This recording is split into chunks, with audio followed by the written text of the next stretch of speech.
Flashback. J'avais échappé de justesse à un procès pour coups et blessures. Le type s'en était remis au bout d'un mois, et il n'avait pas eu de séquelles. Un arrangement avait été trouvé avec la famille de la victime. J'avais appris que cet individu avait eu plusieurs démêlés avec les flics, ce qui l'avait conduit à quelques séjours forcés en hôpital psychiatrique. J'aurais sans doute dû être relaxé à mon éventuel procès en vertu des antécédents médicaux de l'homme. Mais je n'avais pas voulu prendre ce risque et celui d'être envoyé en prison. Je n'aurais pas supporté la privation de liberté, même très provisoire, sans compter les agressions et sévices de toutes sortes. J'avais versé en 3 fois quelques milliers d'euros à sa famille en échange d'un papier officiel indiquant qu'ils avaient renoncé à me poursuivre. Par contre, TV1 s'était acharné contre moi. Un salopard avait pris une vidéo de l'incident avec son portable et l'avait diffusée sur la toile. Par malchance, on ne voyait que mon coup de poing et pas celui du type. L'affaire avait pris, par un effet pervers façon boule de neige, une ampleur incroyable dans les médias. Les commentaires les plus fous étaient sortis de partout, à l'image de cet extrait de l'article d'un hebdo intello. Les brutes de l'industrie audiovisuelle se permettent tout.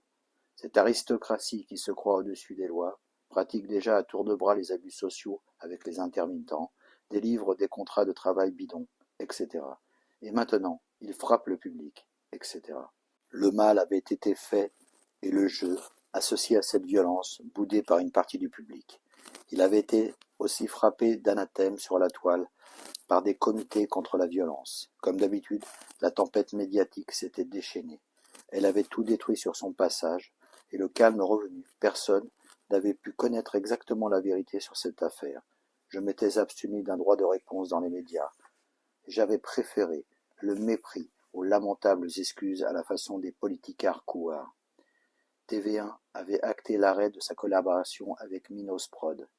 Bernard, furieux contre moi, avait refusé de reprendre le jeu à son compte dans le cadre de sa propre société de production. Il avait aussi senti souffler le vent mauvais de cette affaire. Il avait trouvé avec la société TV+ Prod un accord à minima pour la reprise des droits du jeu.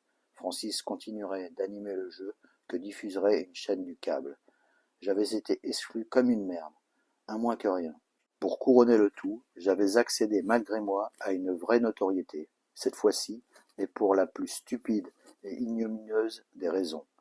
Je n'avais pu supporter davantage ce lynchage et j'étais parti sur un coup de tête me cacher et me ressourcer loin, à Salvatore de Bahia. En revenant, j'avais acté la fermeture de Minos Prod en accord avec Bernard.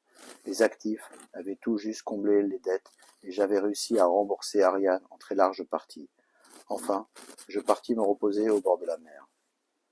L'homme restait un loup pour l'homme. En cette période, je vérifiais cet adage. L'homme restait l'animal le plus féroce. Des millions d'années d'évolution et 5000 ans de civilisation n'avaient servi à rien. Je ne pouvais cacher ma consternation. La lutte pour la survie restait la règle et passait par l'élimination de son prochain, de son meilleur ami, s'il le fallait. Pourquoi se différencier de l'animal alors ? L'intelligence et la culture n'y suffisent pas. Peu d'humains ont en eux l'amour de l'autre que possèdent les animaux.